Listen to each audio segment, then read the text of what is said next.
Today's Behind the Velvet Rope show is global. That's global in New York City. We're gonna meet designing duo, husband and wife, Isabel and Ruben Toledo, hip, hot handbag designer, Kate Spade, new restaurant, Balam, and one of my most favorite models in the entire universe, bar none, Carmen. So don't go anywhere. It's gonna be a great show. I said so.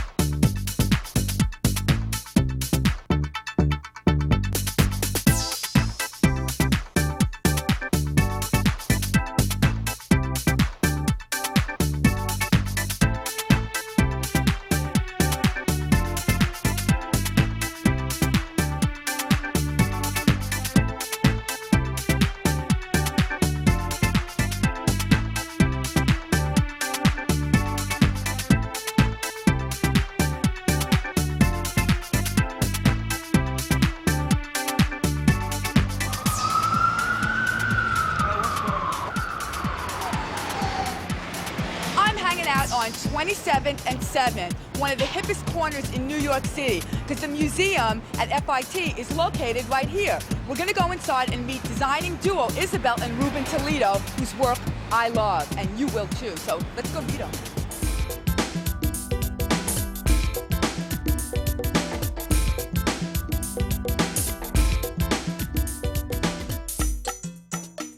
Valerie Steele, author of many books, as well as curator of FIT, the museum. That's a pretty major job. How did you get that gig?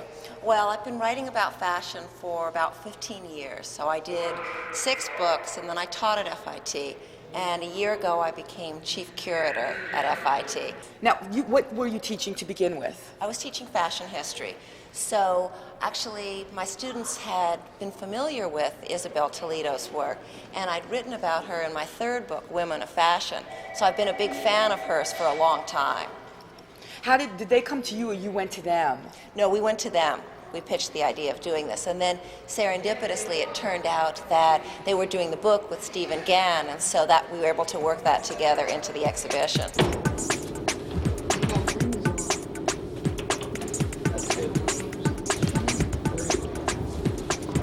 Say hello, guys. Hello, guys. Howdy. Wait, did I say that right? Who gets first billing? Is this a problem? Always Mrs. Toledo, obviously. Ladies It's first. always Isabel Toledo. Comes in the contract. Oh, ooh, they have a contract. It's written down. I love that. How did you two meet? Because it's kind of like the sweetest romantic story. You know, regular meeting in high school kind of thing, Spanish class. Love at first sight, on my side, not on Isabel. That's the way it should be. That's what I always say. I had to kind of convince her for about 4 or 5 years. So explain how this works. So you're a designer, you're an artist. She said she doesn't really draw, but you I don't tell sew, I don't do any of that. Yeah, and you tell Ruben what you want, like sketch-wise, and he does it. He gets it. Many times I describe emotion to him, and he puts it down on paper. That's how complicated it is to really separate it. The one thing that does work well is that we don't have that ego.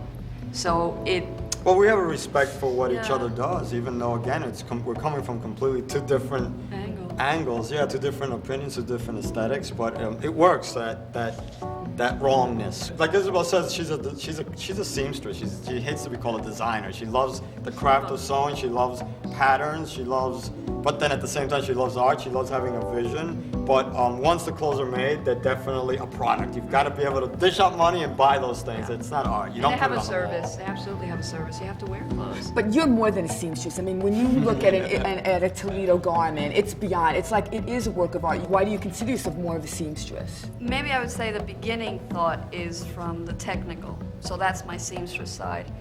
And the art part comes from the emotion, what I want to say with clothing. So you're like a construction worker. You've said that before. Absolutely. I look at everything that way. Everything I look at how is it made. It could be an ashtray. Mm-hmm. It could be anything. Mm-hmm. So it's not a fantasy. I don't look at fashion from the point of view of a look. It's really technical for me. I want to capture an emotion in clothing, but then I'm very interested in how it's made and how it's going to hold up and how it hangs on the body. I mean, what is it that you're trying to get across with your designs? Making you feel special. I want the wearer to feel a difference from what they wear every day. I want them to feel the experience. That's why many times I use the seams as a tickler to letting you know what you're wearing. The way it anchors on the body will remind you, oh, I feel the dress here or there. So I'm actually getting a reaction from the wearer. So But it's a mind game. stylish. But you are style, but That's wearable. personal. I believe style is personal. So that actually gives fashion another life. What I make becomes all these different things because the person has the style. Well, I read all the press information, I read everything, and Debbie Mazur likes to wear one of your dresses, your simple, long dresses, to go shopping. She goes to the supermarket. The supermarket. Oh, yeah. We constantly get reports from Hollywood. We saw Debbie Mazur in that black matte jersey number with the net inset shopping at the She supermarket. goes shopping. That's how which is comfortable great. it is. It's But like a uniform once you wear it once. If it's a good design, it has so many different lives. It seems like now you're getting more press, which equals, more respect, which equals more sales, because more people know about it. If they don't know, they can't buy. We are so busy doing what we do that we stop to think, wait a minute, we have to get out there. Yeah, This was a conscious decision to go out and get the press. But remember, for 10 years, if we wouldn't have done what we were doing and not doing the press, I wouldn't have the vocabulary, I wouldn't have the history that I have, I wouldn't be able to have this show. Now, you're having a book come out soon? And What's the name? It's called Toledo, Marriage of Art and Fashion, and it's just kind of an attempt to understand how we work together, and it's kind of a little roadmap of how Isabel works over the last 12 years, and it's about the exhibit. Tell me more about this exhibition. Now, Valerie Steele, the curator of FIT, the museum here, came to you and said, I have to do something on you. It's amazing that she did this. It took a lot of courage for her to do that because, again, some people don't know who we are from Adam, but it took a lot of courage. She knows the work enough, so she has the confidence to say, I've got to do an exhibit about this. But you have your loyal fans. I mean, Barney's has been buying you for a while. I mean, you have people that really, Paper Magazine, who I write for, Kim, loves you. She always, covers your work. So you always had your loyal fans. Oh, we have. It's been a growing family, actually. It's been a nice little cult following, but it's grown into a big family. That was the best part of this opening of this exhibition. It was like a family reunion. Yeah. Big get-together after 12 years, Well, come on, you work with the best. Manola Blahnik does your shoes. I mean, he's like Genius. incredible. Stephen Gann, who does Visionaire. Simon Doonan, the window display person of Barney's, actually helped you put He this did together. the exhibit design of the show. You can't lose.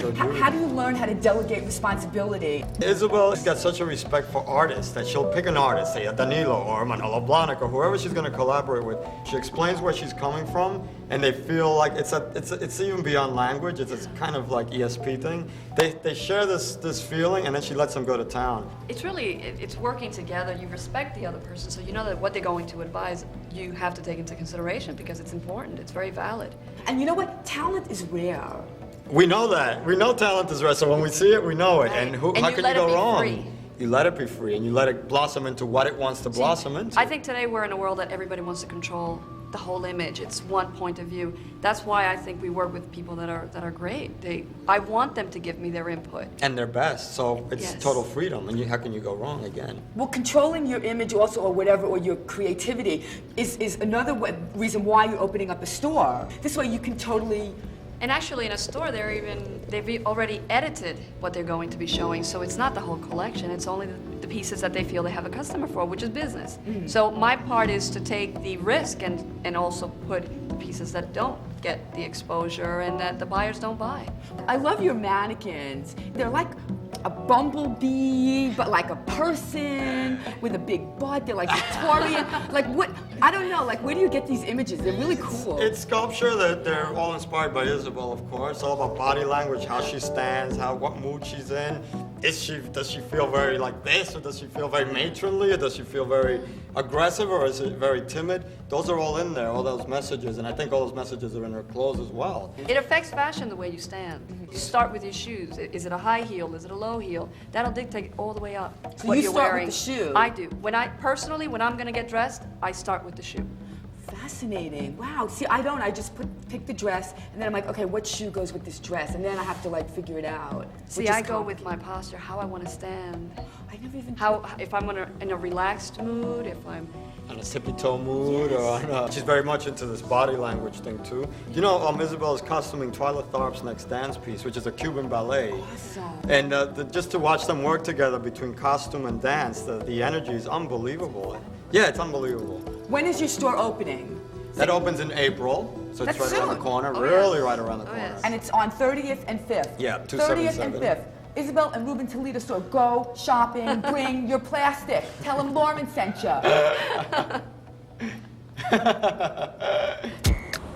Wow, those guys are so cool. We're now gonna meet handbag designer Kate Spade. We love Kate. She makes some of the coolest, funkiest, hippest bags in town, and I got one. He's so cute. Oh yeah?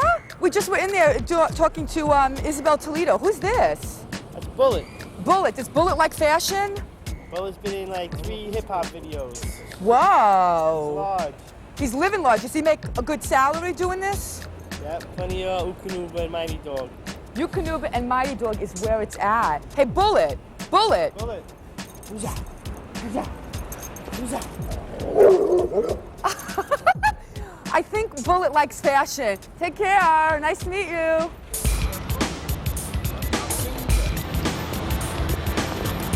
I love it. Going out. Well, oh, I see a dog. Hi. Hi. Hello. Hi, sweetheart. How are you? How are you? Good. Okay. What's going on here? It's like a dog. This is Henry.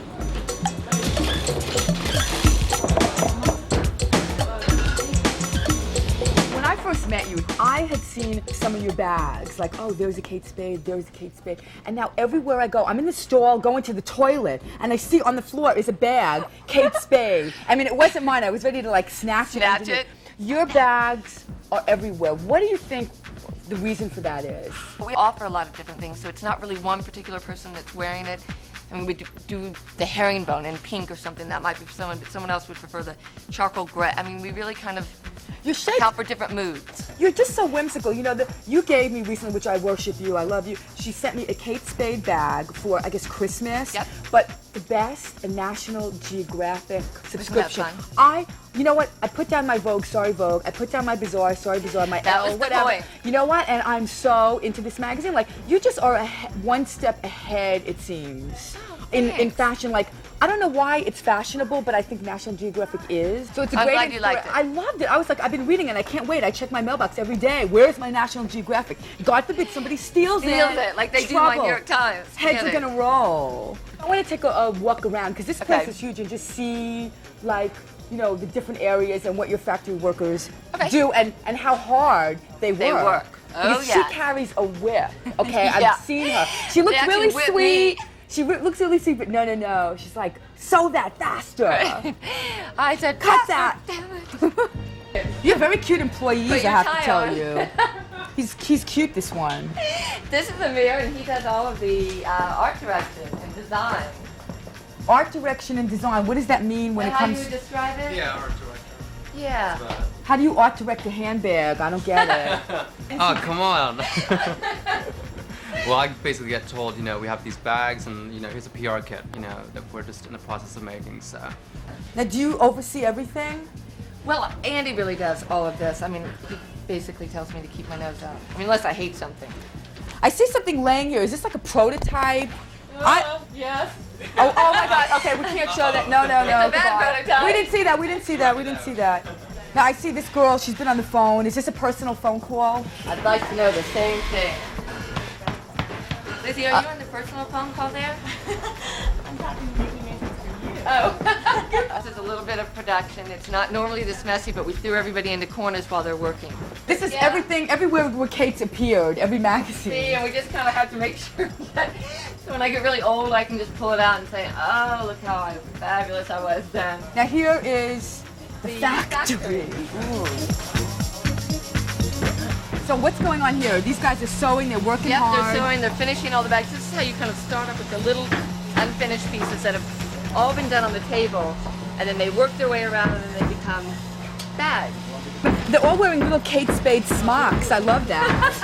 They're Kate Spade Moonies. Moonies, we love that. Aren't they cute? We have to become, you think I don't have an ego? We're making everybody wear these. I love it. You see Kate Spade, I love that. This is all the gussets, the side panels to the bag, and all of this is done by hand. Then they glue the felt to the paper. I don't think most people realize all the elements that go into making a bag. It's really complicated. You can make a bag, you can make anything. This is the closure? Yep, this is the tab on the inside that then will be attached. It's a little inside tab. Beautiful. Denim, is this happening for Now spring? this is the lining. It's a little chambray. And then do you see? And then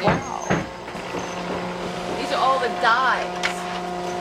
Wow. For each piece, every bag has maybe 12 pieces, and then he'll put the machine on. See? Oh, that's so cool. Isn't that great? So how many bags is that going to be? How many, like... What do we have here? Probably about 10. That's how many I need. I need 10. Okay, we'll get you 10. Hello. Organized mayhem. You having fun?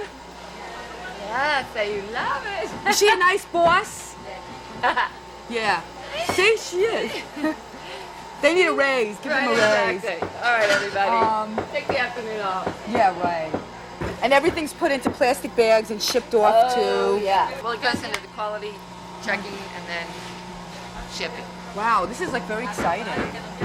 You know what? No one knows what goes on. It's like top secret, you know, CIA, FBI. Yeah. Wow. Are you excited? Like, what more do you want to do? I mean, do you... Manage what we're doing right now. We always call ourselves a reluctantly growing handbag company because I think well, just the idea of being big for being big would be nerve-wracking. But you obviously know what people want because you started as an editor yourself, which, I mean, I know you've been asked this 100 times, but, you know, you actually started making handbags because you couldn't find what you wanted in the market. For me, I didn't find it, and then also for certain photo shoots, I didn't find it. And then really that's when I thought, let's try it. All right, what do you do for fun? What do you do for fun? What's exciting? Movies, theater. I never see you at the movies. Nope. I never see you at theater. Nope. I never see you shopping. I never see you doing What do anywhere. I do? I would have to say I sleep. You've really come a long way in 5 years. Like, everyone has your bags. And I'm not just saying that. Everywhere I go, every store, walking in the street, on the subway, there's a Kate Spade there. Yeah, we never ever thought it. When we started, we had a point of view which was to have one kind of hand in companies like L.L. Bean and Levi Strauss, and the other in like what Prada does and people like that, but different than all of them. So we knew we wanted to have this thing that was kind of part of culture. We didn't want it to be just a designer thing. So we thought over time it would become big, but we didn't think it would be 5 years. We thought 10, 20 years, that would be something that would be as much a staple as a jean is, but I never thought it would happen this quickly, no. I think it's because Kate's really practical. So we came from backgrounds where we worked in stores where men. We came out of the Midwest and people use these things. I mean, a bag is something you use. And the ready-to-wear designers who do bags, really, their heads are wrapped up in ready-to-wear, so they treat it like ready-to-wear. And we came from, like, we're thinking of luggage and what these things mean and how they're used. So I think that's what changed kind of the landscape, is when we came at it looking at it this way. And it was our only focal point. It wasn't a side to our ready-to-wear. It is what we do and what we are. How do you delegate, like, what you're going to do and what she's going to do? Like, you do the business and she designs. Do you design and she does business? How does that work? You know, we've been trying to delegate since we started the company. It never works that way. We end up working together on everything, every little decision that is made, from design to advertising. That's my background, Kate's design, but we all come together and they all interrelate, which is nice because you can see the advertising looks like the clothing, which looks like this. They all come from the same voice. Kate, she's like working over there. What are you doing over there? Come over here. I'm talking to your husband. I'm making out with her. He's really cute. What is he? Is she for sale here? What's going on? Yeah, she's figuring out whether it's a pedal pusher or a Bermuda. I don't like can't pedal figure it pushers. I know they're in, but it's not our thing. No, she's trying to figure. See, this is an old men's pant that we had when we were kids in school, and she's now making it into a short for Elise. So I'm kind of barging in on a designing session right here. Yes, absolutely. Yeah, this is it. We're making length and a short for I think May. Is this May or April? It'll probably be out in May or April. Yeah, this is the first line of clothing that we're great. putting out. Yeah, we've never done this before. So it's just pieces like accessories, clothing as accessories, rather than a big ready-to-wear group of clothes. It's just great items. Yeah. You don't need a really big, ready-to-wear line. I mean, just a great shirt, a great pant, a great skirt, a great coat, and a great bag. That's it. Yeah, that's what we're editing right now. Kate's in there slashing.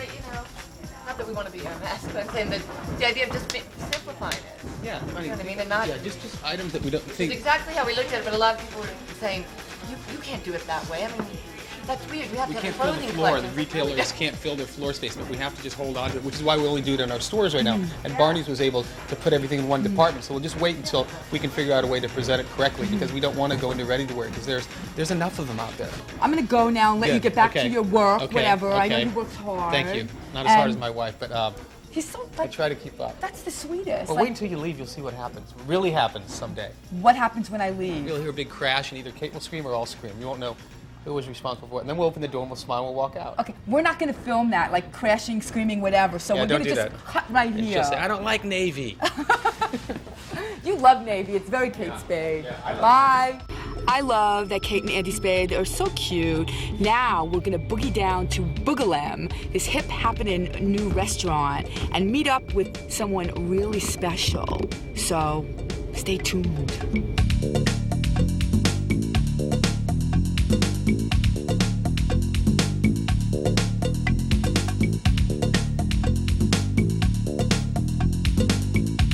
I'm at the new restaurant Boogalam. Boogalam, did I say it right? Yes, Boogalam. Why did you decide to open up a restaurant They're in working New the York? business for 8-9 years at Daniel and Boulet, and makes sense to open a place, that quality and that kind of food downtown. So what are you trying to do with this restaurant that they didn't do at Boulet and that you didn't do at Daniel? Like, what's your... Inexpensive. So that's That's it. kind of... That's it, yeah. So you're really serving, it's like, we could say, couture food Yeah. to a fashion crowd at a modest price. Yes. Well, I gotta talk to the chef. I wanna meet this American chef. Look, see, the phone is ringing off the hook. I can't even do this interview. The phone doesn't stop bringing people reservations. Okay, where is that chef? Let's go get him.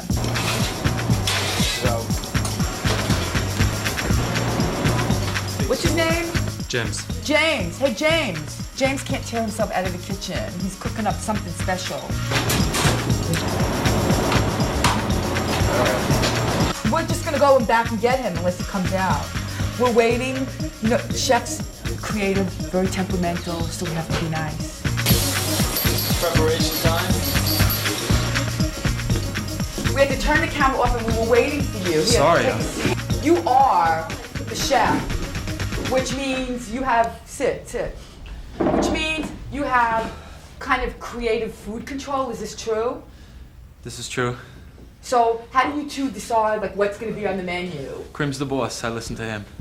Oh, come on, you can do better than that. No, we talk. I mean, he has ideas, and we talk to each other and say, okay, this is good, this is not good. And that's what we do. We always talk together. I love the concept that we have. You know, we have a small menu and it's seasonal. You know, we try to stick to the seasons as much as we can. And Okay, I have a question to ask. If I come in and I want to change, like I want something on the chicken that you didn't put or something different, are you going to accommodate me or you like one of those wacky, wild, I'm not changing anything kind of chefs? we'll accommodate. See, I like that. So your dreams can be answered at Boogalam.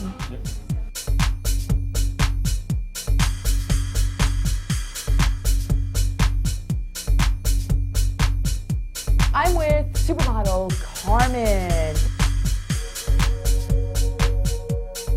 You are just so glamorous forever. You're still modeling. Yes. And Are you still breathing? Am I still breathing? Am I going to become a rocket scientist at this point in my life? you know what? Why not? Why not? You know, today we women can do anything we want to do. Absolutely. Now, how long? You've been modeling for what? 30 years? 25, 40 years? Since 1945. Wow. You can do the math. It's roughly 3 years. When I started, there was no television. So there were a few magazines. There was Vogue, Bazaar, Glamour, Junior Bazaar, 17, and that was it, and maybe 10 models in the whole world that people began to know the image. Mm-hmm. But sure, lots of changes. Do you think the subway was a nickel? Wow, that was yeah, and I bet it was better service than today. You work with some of the greats like Avedon, Cecil Beaton, Horst, Penn, all of them. Honegger Hune, Karen Radkai, Lillian Bassman.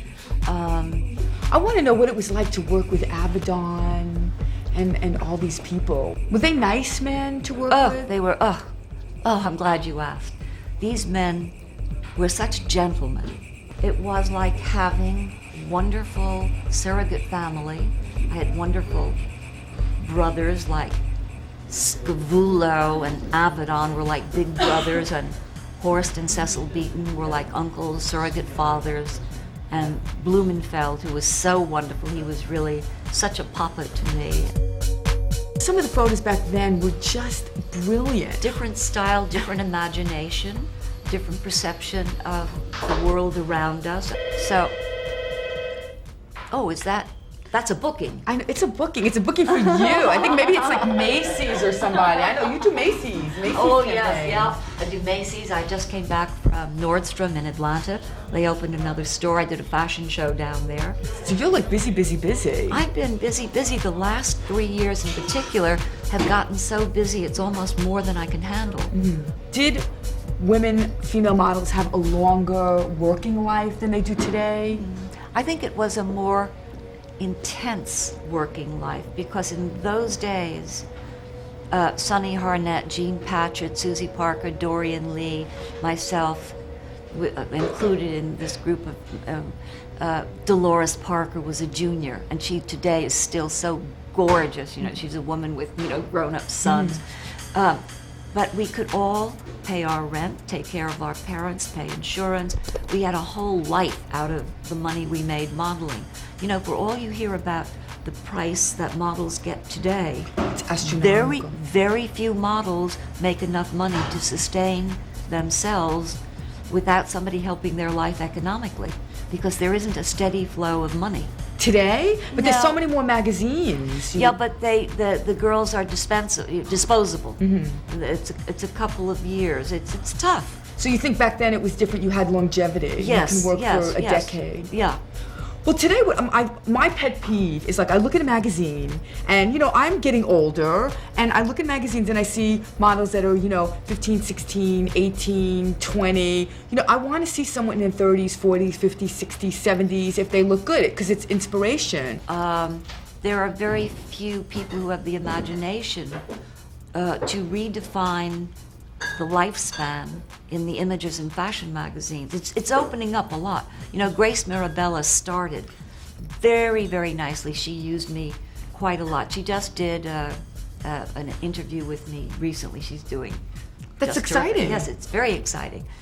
And my peers that I've been working with, well, you know, 30, 40 years, are still chugging along, doing what they love to do. And I think a secret in life is if you love doing something, you redefine, reinvent, and re-express, you know, a new view of the decade. Well, you know what? I want to close my show. Hold on.